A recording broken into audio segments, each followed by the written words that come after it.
Hello everyone, welcome to the coding blackboard. আজকের ভিডিওতে আমরা আলোচনা করব আর্টিকুলেশন পয়েন্ট নিয়ে।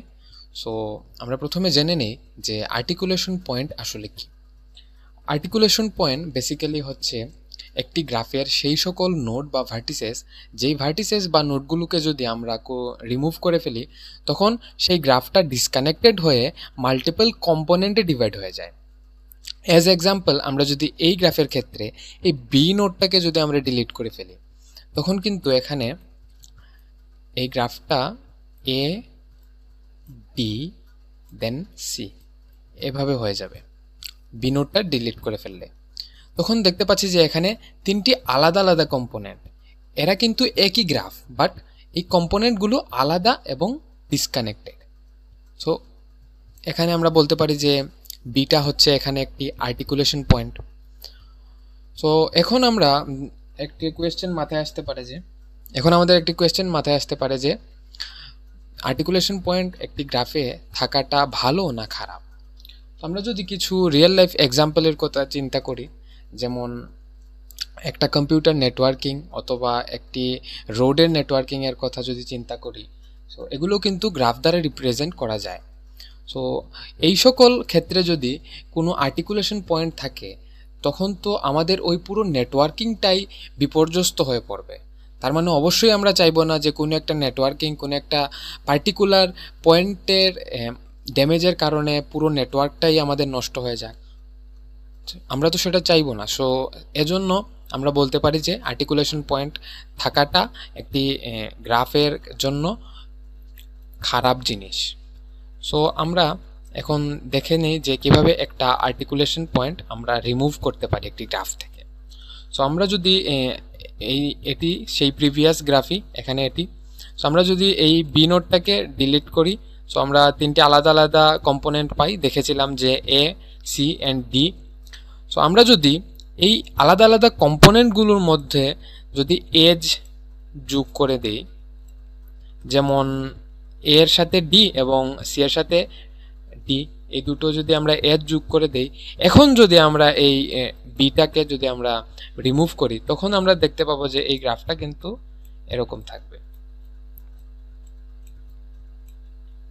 দেখো, আমাদের কিন্তু মূল গ্রাফটা কিন্তু তেমন একটা ক্ষতি হয়নি, জাস্ট ওই পয়েন্টটাই জাস্ট ড্যামেজ হয়েছে এবং বাকি নেটওয়ার্কিংয়ের কিন্তু কোনো ক্ষতি হয়নি। তার মানে আমরা বলতে পারি যে আমাদের যে ডিফারেন্ট যে কম্পোনেন্ট যেগুলো আমাদের ক্রিয়েট হবে একটা আর্টিকুলেশন পয়েন্টের ব্রেক হওয়ার কারণে, ওই কম্পোনেন্টগুলোর মধ্যবর্তী যদি আমরা এজ যোগ করতে পারি তাহলে কিন্তু আমরা আর্টিকুলেশন পয়েন্ট আমরা রিমুভ করে দিতে পারি এভাবে। সো আমরা এখন দেখে নেব যে কিভাবে আমরা একটি আর্টিকুলেশন পয়েন্ট ফাইন্ড করতে পারি। সো প্রথমেই আমাকে যেটা ক্রিয়েট করতে হবে যে প্রিপেয়ার ডিএফএস ট্রি, আমাদের একটা ডিএফএস ট্রি ক্রিয়েট করতে হবে। দেন ডিসকভারি টাইম ফাইন্ড করতে হবে। দেন ফাইন্ড লোয়েস্ট ডিসকভারি টাইমটাও ফাইন্ড করতে হবে।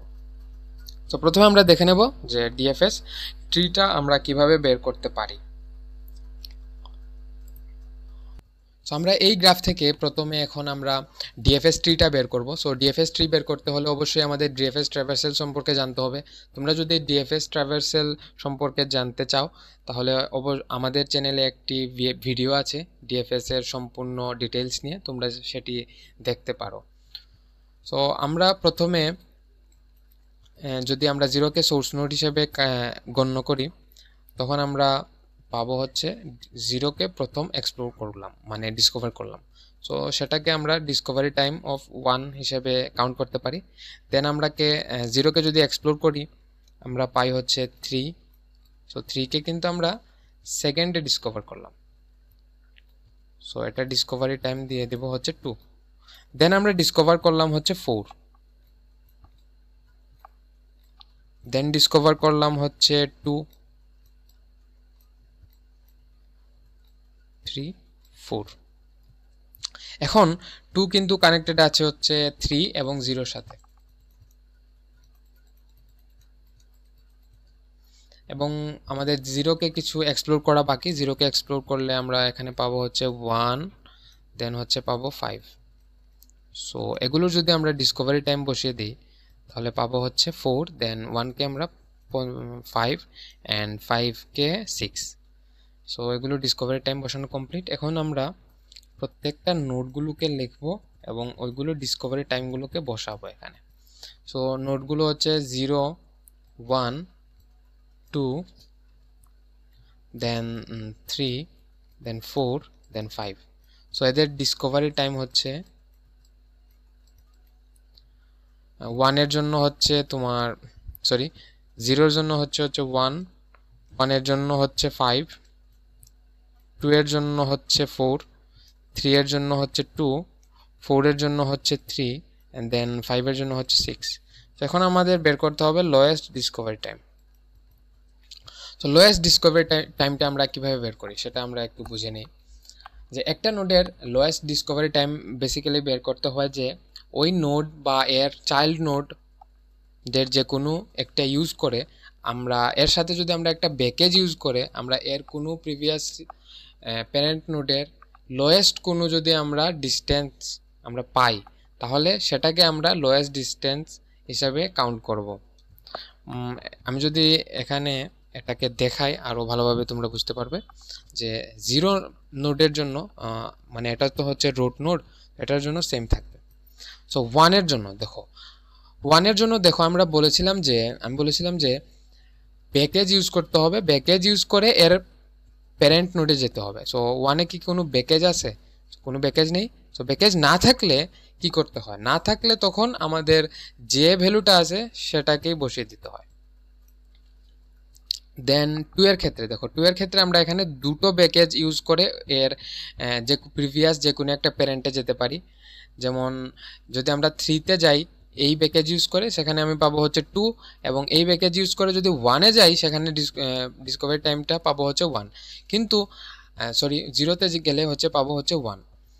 কিন্তু আমাদের কি নিতে হবে? মিনিমামটা নিতে হবে। সো আমরা যেহেতু মিনিমাম হচ্ছে 1, সো আমরা এই প্যাকেজটা ইউজ করব। তো 3 থেকে দেখো ডিরেক্ট কোনো প্যাকেজ নেই, বাট আমরা যদি 3 থেকে 4-এ নেমে দেন 2-তে নেমে আমরা নামি তখন আমরা কিন্তু দুইটা প্যাকেজ ইউজ করতে পারি। এবং দুইটা প্যাকেজের মধ্যে মিনিমাম হচ্ছে অবশ্যই এটা, তো এটার ভ্যালু হচ্ছে 1। 4-এর ক্ষেত্রেও কিন্তু সেম 1 হয়ে যাবে। দেন 5-এর ক্ষেত্রে কিন্তু দেখো সেম কোনো প্যাকেজ নেই, সো তার যে ভ্যালু সেটাই রয়ে যাবে। সো আমরা এখন এই ডাটাগুলোকে কপি করে আরেক পেজে নিয়ে যাব। সো এখন আমাদের আর্টিকুলেশন পয়েন্টটা বের করার পালা। সো এখন আমাদের ট্রিটাও লাগবে।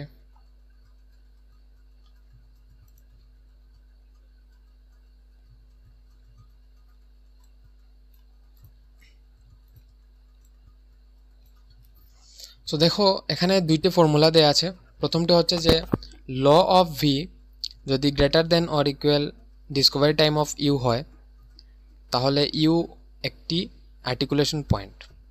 আর যদি রুট নোডের যদি তোমার 2 বা তার চেয়ে বেশি চাইল্ড থাকে তাহলে সে একটা নিজে আর্টিকুলেশন পয়েন্ট। তো আমরা এই গ্রাফের ক্ষেত্রে যদি আমরা খেয়াল করি যে এখানে 0 হচ্ছে আমাদের রুট নোড। সো 0 রুট নোডের কিন্তু 2টি চাইল্ড আছে। সো 2টি চাইল্ড থাকার কারণে সে নিজে কিন্তু একটি আর্টিকুলেশন পয়েন্ট হয়ে গেল। আমরা 0-কে আর্টিকুলেশন পয়েন্টের সেটে ইনক্লুড করে দিতে পারি। আমাদের কিন্তু একটি গ্রাফে একাধিক সংখ্যক আর্টিকুলেশন পয়েন্ট থাকতে পারে। সো এখন আমরা এই ফর্মুলাটা কিভাবে ইউজ হয় সেটা দেখব, বা এই ফর্মুলাটা কিভাবে অ্যাপ্লাই করতে হয় সেটা দেখব। আমরা যেহেতু 0-কে আর্টিকুলেশন পয়েন্ট হিসাবে সিলেক্ট করে ফেলেছি, সো 0-এর যে এজগুলো আছে সেগুলোকে আমরা বাদ দিয়ে এর পরের যে নোটগুলো আছে সেগুলো থেকে আমরা প্রতিটাকে পেয়ার হিসাবে নিয়ে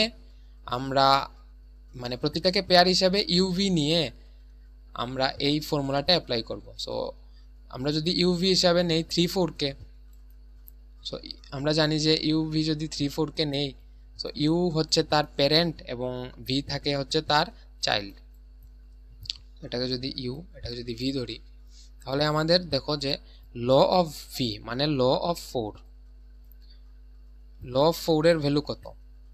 দেখো ল অফ 4 হচ্ছে 1 এবং discovery time of you.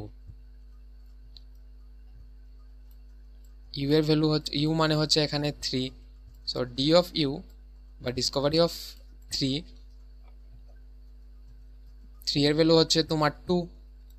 So দেখো এখানে কিন্তু এই কন্ডিশনটা স্যাটিসফাই হয় নাই, যে এটা কিন্তু যে ল অফ ভিটা কিন্তু ডিসকভারি অফ ইউ এর চেয়ে বড় না, সো এখানে কোনো আর্টিকুলেশন পয়েন্ট পাবো না।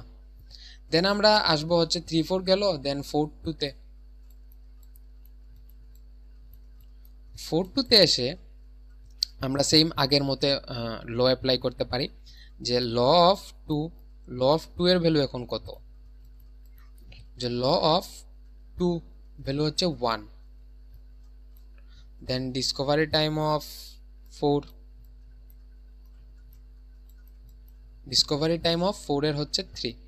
দেখো এবারও কিন্তু এই কন্ডিশনটা স্যাটিসফাই হয়নি, যে ল এর ভ্যালুটা ডিসকভারি টাইমের ভ্যালুর চেয়ে বেশি হয়নি, সো এবারও আমরা কোনো আর্টিকুলেশন পয়েন্ট পেলাম না। দেন আমরা 1-5 এর ক্ষেত্রে যদি আমরা চিন্তা করি, এখানে আমরা পাবো হচ্ছে তোমার ল অফ 5 এর ভ্যালু হচ্ছে 6, আর ডিসকভারি টাইম অফ 1 এর ভ্যালু হচ্ছে, দেখো ডিসকভারি টাইম অফ 1 এর ভ্যালু হচ্ছে 5।